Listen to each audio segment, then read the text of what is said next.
We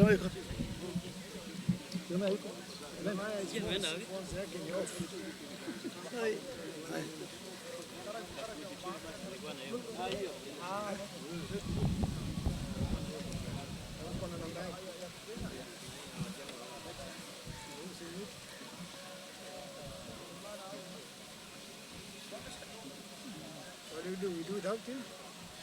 Yeah, we can now. It's late. Mtu mmoja mpigie basi. Off.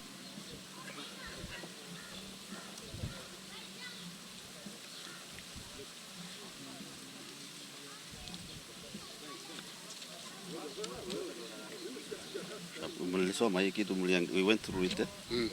We went through it, isn't it? I did. This is looking for political relevance, which is okay. Reaffirm our commitment to security and stability of FCDC. Affirm mutual collaboration with national government. Yeah. The national government on what? On development of projects. Yeah, something like that. Yeah. On the implementation of,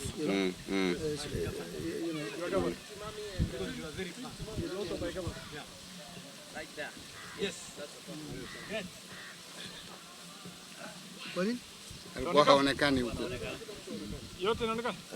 Wote.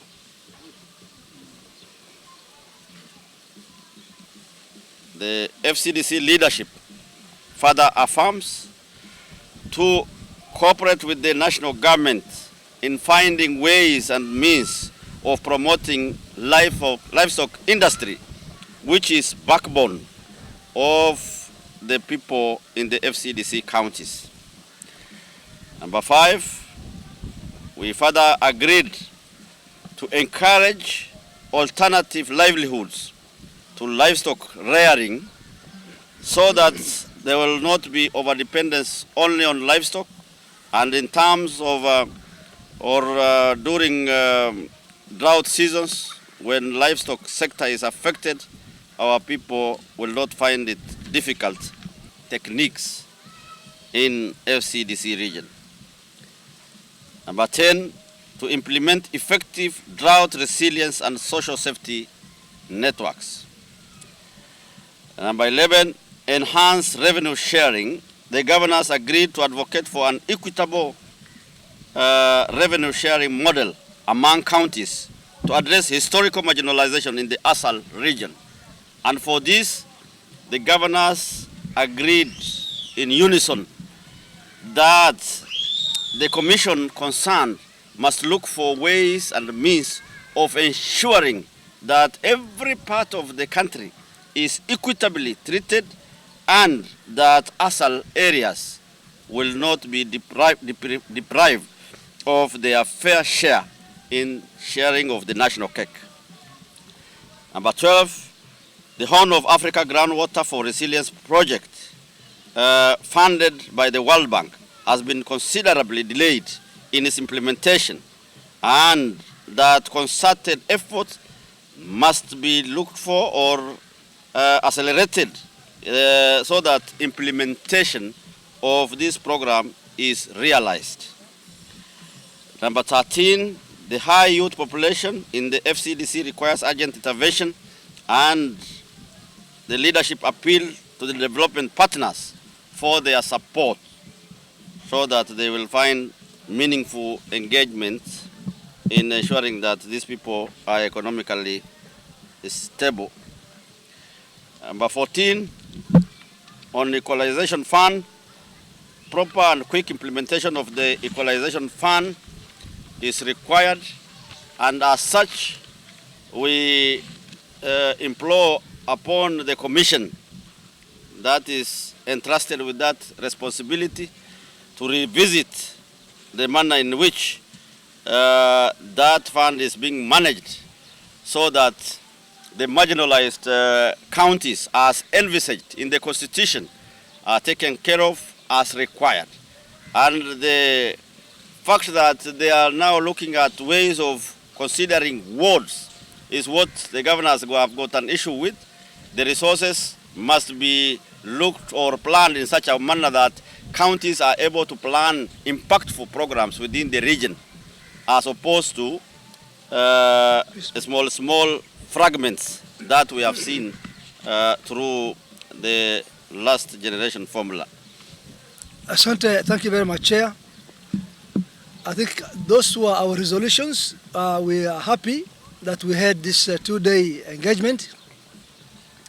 And we are happy that FCDC is making good strides as an entity in terms of attending to the needs of these 10 counties, particularly in terms of engaging the partners and those who are keen to support our development agendas.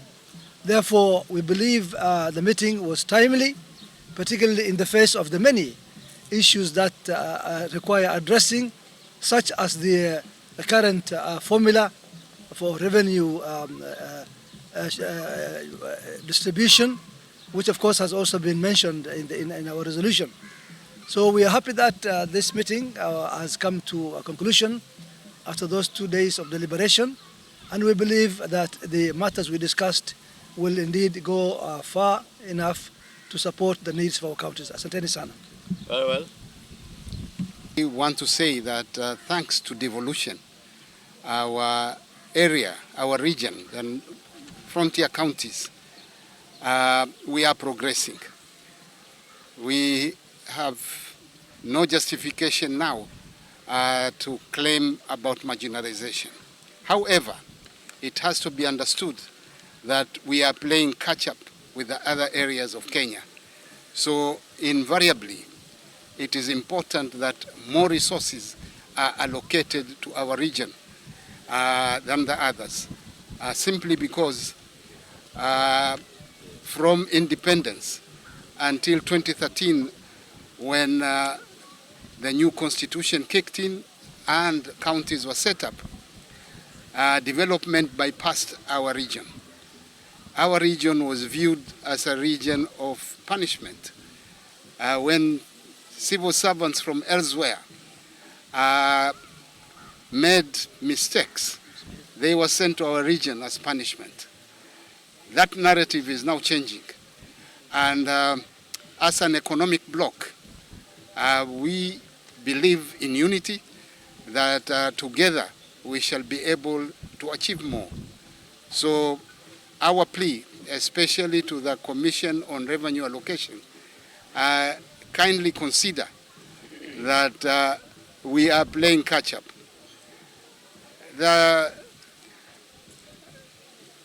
development is not equal, and all we are demanding is that for us to have equal development with the other regions of Kenya, more resources have to be allocated to the frontier counties. Thank you very much. Thank you. Just want to join my colleagues, confirming that what the chairman has read was actually what we have agreed upon. Just want to add on one item about the sector of energy sector in matters northern Kenya. We have been talking about economical empowerment. We have been talking about iHubs. We have been talking about giving our youth digital economy, but with the absence of power, energy in that region, that will still remain a dream. Of more concern is the wrangles between the REREC and the Kenya Power and Light, because REREC has done several investments in terms of mini solar grids in our towns, and they handed over those projects to Kenya Power Lighting to manage and maintain and run. Unfortunately, all those mini solar projects are now dead just because of lack of maintenance by Kenya Power and Lighting Company, and we are calling upon the Minister of Energy to urgently address this issue, these wrangles between the REREC and the Kenya Power and Lighting, so that we also get the so-called digital economy, so that our youth can be empowered, so that we can emphasize on the issue of iHubs. Thank you very much. Finally. Okay, I want to join my colleagues, the chairperson and the members of FCDC on what has been read. That is the position or our general position as the team. A few things that I really want to add. One is on issues of livestock. I think the uniqueness of the FCDC counties is that we are bestowed with a serious resource called livestock. Livestock in FCDCs forms the largest population in the country. We have the largest population of livestock in the country compared to the rest of the parts of the country.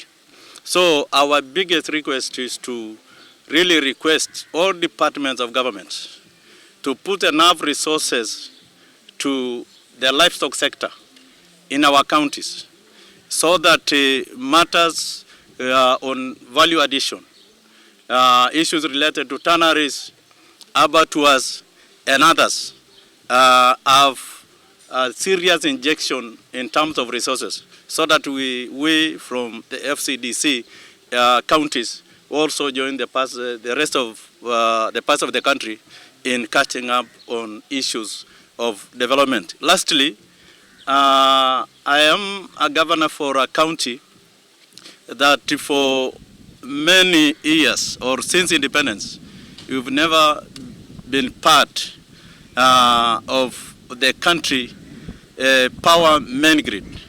The Turkana County, which is just a few kilometers, not even a kilometer away, at least about 500 meters from the main KenGen hydropower at Lorokon. But we still use a generator, which has really been occasioned by issues of blackout. I think to me this is great injustice that some parts of the country receive that power. If you get into the serious or you Google and really find that hydropower station, I think you will get that Turkana County is highly mentioned at the epicenter of the entire power thing. But we are not benefiting in any way. So by really allowing us actually to rely on the generator since independence up to now, I think it's a continuous marginalization. I think it's my own plea to both the Kenya Power and also the REREC team to put their heads together and find the best alternative for a member of SCDC called Turkana that is still off-grid. I think that to me is not a matter that will make the people of Turkana keep silent. I think we need really to talk on to that matter, and I'm requesting members to join me in really crying together for a county called Turkana County. Thank you. So any questions? Any? The issue of delays of disbursement to counties is a universal issue, not only affecting FCDC counties, all the 47 counties. And as a matter of fact, we join the COG leadership in impressing upon National Treasury to fast-track release of exchequer to counties in a timely fashion. We are well aware there is a current stalemate being sorted by National Assembly and the Senate. The mediation committee is on, but in the meantime, Treasury has got a duty to ensure that the counties are well resourced so that programs in the counties are not affected. That we agree with the COG leadership. Thank you very much.